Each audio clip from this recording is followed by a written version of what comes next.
if someone purchases your practice, let's just say, instead of starting from scratch and building it up, it's an immediate leg up to purchase. And what Ruth, welcome back on the show. This is the second time you're on the show, second episode. Welcome back. Today, now we're talking about why your physical therapy business may be unsellable. Previous episode, you described now you're a business coach and you're a dentist and previously had a dental practice. If you didn't catch that episode, go back to the Dave Kittle Show, the previous episode here. Ruth, welcome on the show. Good morning. Thank you so much for having me here. I appreciate it. I am a retired dentist, and my story leads into the things that I coach people as a business strategist now. I started my practice from scratch, growing it. We had 2 small children. What are some things, regardless of whether it's physical therapy, dentistry, it's a service-based business, as you said before, it's healthcare. What are some of the things that you've seen that make a service-based healthcare practice and business unsellable? Probably, well, first off, thanks, Dave. It's so great to be back here again. First off, an over-reliance on the owner as, let's say, the marketing or the business development piece. You know, if you spread out all your referral sources and 40% of them know the owner and that's why they do business with your practice, there's trouble. You know, because that huge chunk of business development is walking out the door when you sell the practice. So there's actually three main areas. One is an overdependency on the owner for business development. The second is overdependency on a referral source, whomever that might be a hospital, might be a doctor's office. If they have too big of a chunk of your clients, your patients come from that office. If you lose that office, there goes a big chunk of your ongoing revenue. And owners are going to want to know. So make sure that your software keeps track of where did these clients come from. It's so important to track your referral partners, all the doctor's offices, everyone that sends you people, or even your own website, so that if that goes down, or if you lose, that person walks, is that going to be too big of a chunk? And it's not even if you think as the owner that it's too big of a chunk, it's does your potential buyer think that it's too big of a chunk? That's probably the hardest part for some owners, is to now I have to look at my business from the perspective of a buyer instead of as an owner, you know? And then Have you seen not just the over-reliance of the owner on the marketing, biz dev, like getting new patients in the door, but have you seen practice owners that they're kind of sprinkled in all the different departments? So that is actually one of my is like, you are part and parcel of every system in your office. That is not going to work, because think about it. If an owner does too many things in the business, even if you love doing all those things, the potential buyer most likely is not looking for a job. He's looking for a revenue generating machine, and that he doesn't want to sign up to be part of every decision. That's just not a good use of a new owner's time. And most new owners don't have that emotional attachment that makes them want to be part of everything. You know, they want a machine that runs so efficiently and on its own, directed by team, a team-led business. And the other thing I see that gets in the way is being overly dependent on one of your employees or one of your producers. So if you have a group practice with more than one therapist, is a big chunk of your revenue coming from one practitioner.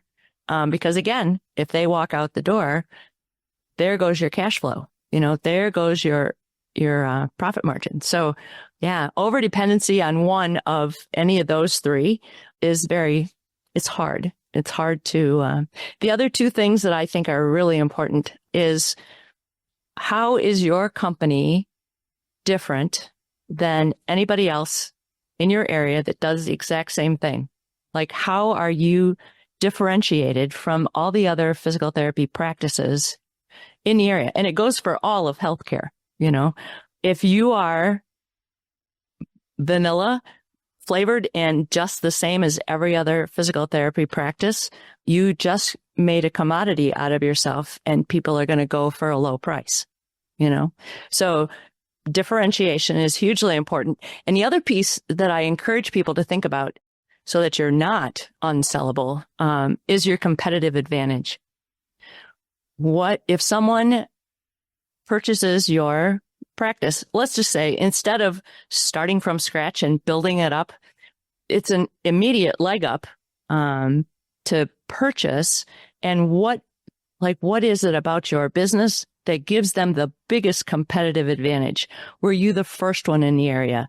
Do you have the biggest bench depth of getting people in quickly? What is, when you compare yourself, what makes you sparkly attractive to someone and get their attention? Like, you are so much better in the business sense than a practice right next to yours, who might be doing the same amount of revenue, who might have the same depth of bench.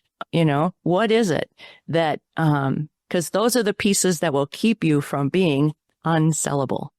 Does that make sense? I love it. It makes complete sense. There's just some things you don't think about that until it's neck and neck. So when I started my practice, this is the worst business decision ever. There were 70 dentists on my street, 70. So not the best place to start from scratch. But we did it. But you got to think, if there's competition where you are, take that into account, because that's going to be a ding on a buyer's list. If he's stepping into that much competition, there's got to be some really rock solid reasons for him to pick your practice over somebody else's practice that's right next door or close. Got it. What are some other challenges that make a business? So definitely anything where the owner is wrapped around too many departments, too many jobs, tasks, and roles and responsibilities in the practice. One of the therapists or one of the team members who has a larger percentage of revenue production, or maybe too many patients that are only asking to be with that one therapist or that one professional, or only see and be treated by that one professional. Because if they leave to go start their own thing, assuming that you're if you don't have the golden handcuffs for them, if you're not keeping them and retaining them, if they leave, that actually could result in your practice and business not being sellable. If they leave during this whole process, buyers might get scared away because of that specifically.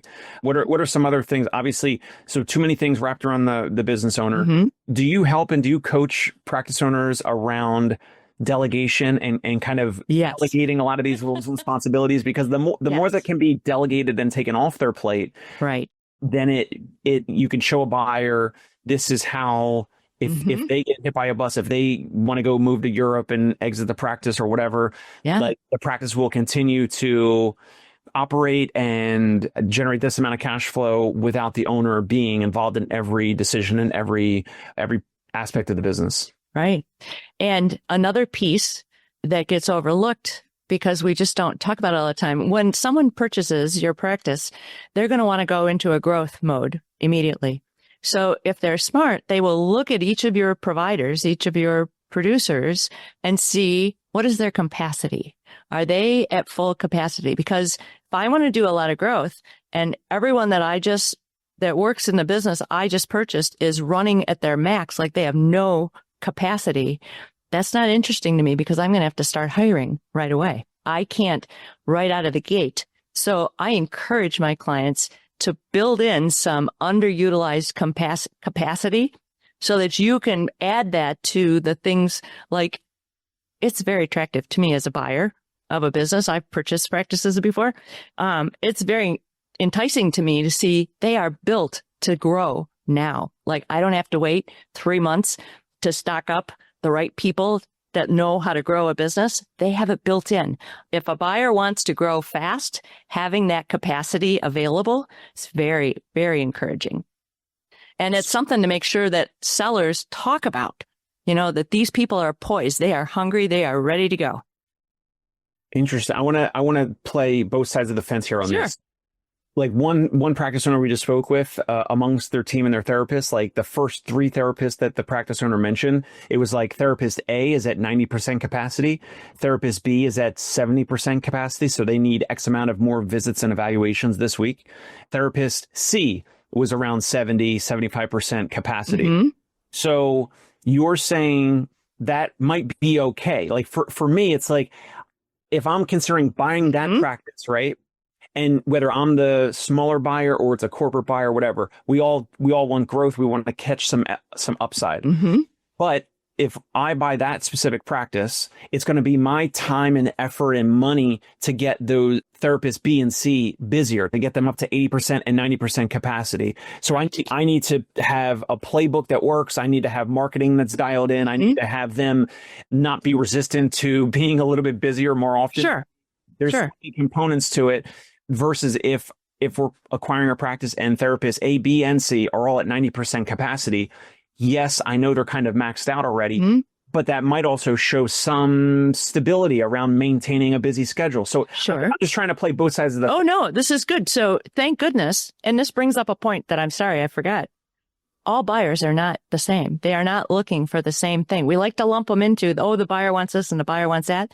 But imagine if you're a newbie who just wants to buy instead of build to get started, having somebody in position, you've got the systems, you've got you've got the framework in place.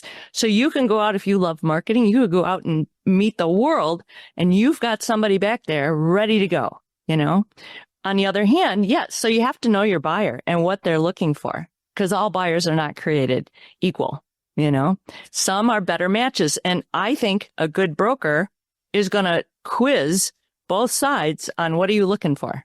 I just read a title and this fellow said, I can tell if a business can be sold in 5 minutes. And I was like, well, that's not how it works. It depends on who your buyers are. There's 100 different versions of a buyer. So you really have to understand what's attractive to the buyer and then match up the practice. So if you're going to go into a transaction with lower capacity or lower utilization, then you got to have some amazing systems in place. You got to have some relationships built that are ready to go so that the new people can step right in and just run with that. So all by itself, that's not a good idea. And you don't want too much. But if you're stuck with that and you can't fix that or correct it in time, then you just need to look for a different buyer. Does that make sense? I love it. And there's different buyers out there, and then there's different sellers out there. There's some sellers that you're working with where they're like, I'm done with all of it. I'm done with, COVID took the wind out of my sail. Yeah. I'm done with insurance reimbursement cuts. I'm done with, therapists asking for more money all the time and not producing more money and treating more patients or whatever. But then there's other sellers that are like reasonable or beyond reasonable. And they're like, I understand you might want me to stay on for the transition. And some sellers are like, I'm fine with 12 months or so. And that's music to my ears because they understand that we want to have like a smooth transition and stability and not like they leave the day after. And then like, if stuff happens with morale and culture, then I'm there, picking up the pieces. So I love that there's different buyers. And then there's also different sellers, and it could be different motivations to sell a diagnosis, a health scare, a family issue. You're trying to move to a different state, move to a different country, travel more, whatever. There's a ton of different reasons, different buyers, different sellers. Yeah.